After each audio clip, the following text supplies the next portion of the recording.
So in this video we will discuss about few maths and reasoning questions. ठीक है. ये question है, option already mark है कि 45 इसका आंसर है, बट कैसे आ रहा है, क्योंकि आपको प्रैक्टिस की बहुत नीड रहेगी ताकि आप अपना टाइम सेव कर सकते हो. और उसका रीज़न यही है कि आपको 18 मिनट्स मिलेंगे और उस 18 मिनट्स में you have to do 20 questions. तो आपको ये बहुत ध्यान से रखना है कि आप किसी भी क्वेश्चन पे ज़्यादा टाइम वेस्ट ना करो. अब ये क्वेश्चन था कि what to be added to the 15% of 180 so that the sum is equal to 20% of 360. Answer mark है, लेकिन कैसे आ रहा है एक बार वो देख लेते हैं. वट शुड बी एडेड, जैसे एक्स ऐड किया हमने 15%, परसेंटेज जब भी आएगा हमें ऐसा लिख लेना है. So the question is this कि इस वैल्यू में हम क्या ऐड करें कि वो 20% ऑफ 360 बन जाए. ठीक है. बस. सो बहुत सिंपल है. यहाँ पे अगर आप काटना चाहो ये कट जाएगा. 9 आ गया, 2 से 5 आ गया, 5 7 just 5, 5 2 just 10 ये आ गया. सो x plus 27 is equals to 72. ये इधर जाएगा, 27 माइनस हो जाएगा, 12 में से 7 गए 5, 6 में से 4 गए, 6 में से 2 गए 4. सो आपका आंसर आ गया. So you can see only 2 steps are needed to do this question. So ज़्यादा टाइम वेस्ट नहीं करना है. तो चलो अभी एक बार नेक्स्ट क्वेश्चन भी देख लेते हैं. नेक्स्ट क्वेश्चन हमें क्या कह रहा है कि 20% ऑफ ए नंबर इज़ 546. सो हमने स्कूल में एक चीज़ पढ़ा था कि अगर 12 बनाना हमारी 120 रुपये की है तो एक बनाना हमारी 120 बटे 12 हो जाएगा, और 10 बनाना हमारी 120 बटे 12 इंटू 10. ये यूनिटरी मेथड इसको बोलते हैं. यूनिटरी मेथड है. ठीक है. वही सेम इसमें लगाना है कि अगर 21% एक नंबर का 546 है तो 1% होगा हमारा 546 डिवाइडेड बाई 21. अब मुझे 89 निकालना है, 89%, तो 546 डिवाइडेड बाई 21 इंटू में 89. सिंपल है. ये आप सॉल्व करोगे और आपका आंसर आ जाएगा. ज़्यादा दिमाग नहीं लगाना, बहुत सिंपल मेथड है. यूनिटरी मेथड लगाना है और आपका आंसर आ जाएगा. थर्ड क्वेश्चन हम देखते हैं कि 20% ऑफ एक्स, सो परसेंटेज मैंने बोला कि हमें ऐसे लिख लेना है, is equals to 30% of Y. और हमें रेशियो निकालना है, Y ratio X, X ratio Y नहीं है. तो सिंपल, 100 से 100 चला गया, 11 15. अब हमें निकालना है एक वाई रेशियो एक्स, तो हमने एक्स को उधर ले गए. So 11 divided by 15 is equals to Y by X.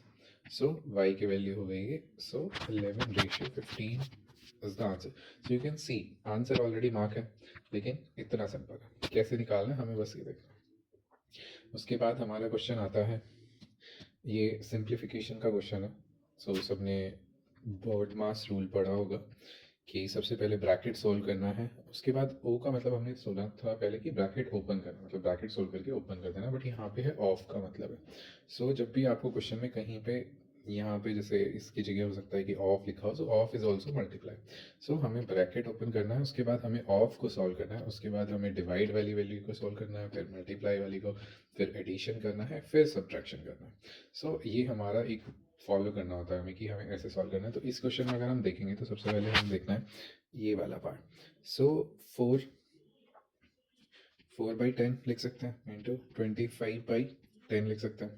सो 5 2 जा 10, 5 5 जा 25, 5 2 जा 10, 2 2 2 कट गया, क्या बचा 1. सो 2 माइनस 1 1.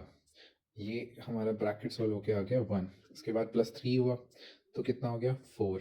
अब ये है 1 divided by 4. How we can write this, 1 divided by 4, 1.25 minus 1 divided, ये क्या वैल्यू बनेगी 1.25 माइनस 0.25. Answer is 1. मार्क है, बट कैसे करना है बस हमें वो देखना है. नेक्स्ट क्वेश्चन हम देखते हैं. इसमें दिया है कि सुजीत की रैंक ऊपर से, मतलब अगर हम ऊपर से देखें तो 14th रैंक है और नीचे से उसकी रैंक 16th आ रही है, मतलब ये. तो अगर ऊपर से 14th है तो उसमें पूछा है कि कुल कितने बच्चे हैं उस क्लास में. अगर ऊपर से 14th है तो उसके 13 बच्चे ऊपर है, और अगर नीचे से अगर उसकी रैंक 16 है तो उसके नीचे कितने हैं 15 बच्चे हैं, और एक ही खुद हैं. तो ऐड कर दो, ये आपका 28 एंड 29, ऐसे आंसर निकल आएगा. ठीक है. उसके बाद अगर हम देखें तो नेक्स्ट क्वेश्चन जो है हमारा, ये जो वेन डायग्राम का क्वेश्चन है, वेन डायग्राम इसमें आपको बनाना होगा. ओके. सारे सिचुएशन जो फॉलो करेगा उसके हिसाब से हमें इसका आंसर करना है. अब इसमें बोला है कि ओनली बुक्स आर फेयर. ये हमारी बुक्स और फेयर. मतलब इसमें लिखा नहीं है, only some books are fair लिखा है, नो फेयर इज फॉग, ये ऐसा है, ठीक है। Some books can be fog, ये ऐसे हो सकता है, या ये फॉग ऐसे भी हो सकता है। Second is all books can be fog, अगर ऑल बुक्स को फॉग हम कर देंगे तो सम फेयर भी हो जाएगा, विच इज़ नॉट ट्रू, क्योंकि हमारा स्टेटमेंट में दिया है कि फेयर और फॉग का कोई नहीं है। तो हमारा जो वेन डायग्राम है वो कुछ इस तरीके का है, फेयर, बुक एंड फॉग, ठीक है। तो अगर हम सिचुएशन देखेंगे तो ओनली स्टेटमेंट 1 ही फॉलो कर रही है, जो कि इसका सही आंसर है, ठीक है। इसके बाद नेक्स्ट अगर हम ये वाला क्वेश्चन देखते हैं तो इसमें हमें बताना है कि नेक्स्ट क्या आएगा। तो आप देखोगे कि हर इस सिचुएशन में कुछ ना कुछ चेंज हो जा रहा है, आपका पैटर्न में जो चेंज आ रहा है वो क्या पैटर्न चेंज आ रहा है हमें वो नोटिस करना है। तो आप देखोगे कि ट्राइंगल 1 2 3 है, फोर्थ वाले में ट्राइंगल नहीं आएगा। क्यों नहीं आएगा? क्योंकि कोई भी ऑप्शन 2 बार से ज़्यादा नहीं आ रहा है। जैसे यहाँ पे स्क्वायर है, स्क्वायर तो सेकंड टाइम पे भी नहीं आया, उसकी जगह पे ये चेंज होके आ गया। तो मतलब ये वाली चीज़ थर्ड टाइम पे यहाँ आई थी, फर्स्ट टाइम पे यहाँ है, सेकंड टाइम पे आया, मतलब थर्ड टाइम पे भी वो यहाँ आएगी। किस किस ऑप्शन में? इसमें है और यहाँ पर है। उसके बाद अगर हम देखें, सर्कल की बात इसने की है, तो सर्कल हमारा यहाँ नहीं था, यहाँ नहीं था, हमारा सर्कल यहाँ आया है, तो सर्कल हमारा नेक्स्ट पोजीशन ये वाली ले लेगा, ये वाला। सो हमारा फोर्थ ऑप्शन ही करेक्ट। सो नेक्स्ट क्वेश्चन हमारा ये कोडिंग डिकोडिंग वाला क्वेश्चन है। ये वाले क्वेश्चन जब भी आएंगे तो आपको एक चीज़ याद रखनी है, एक तो आपको ABCD हमेशा इस पैटर्न में ही लिखनी है, HIJKLM, फिर NOPQRSTUVWXYZ। अगर यहाँ पे काउंटिंग का भी कोई क्वेश्चन आ रहा है, नंबर का आ रहा है, तो आपको ऐसे नंबरिंग भी कर लेनी है उसी क्वेश्चन में साथ साथ, और एक बार ही करके रख लो, ताकि आपको बार बार कोई चीज़ दोबारा से लिखनी ना पड़े, और बार बार लिखने का कोई मतलब नहीं बनता है।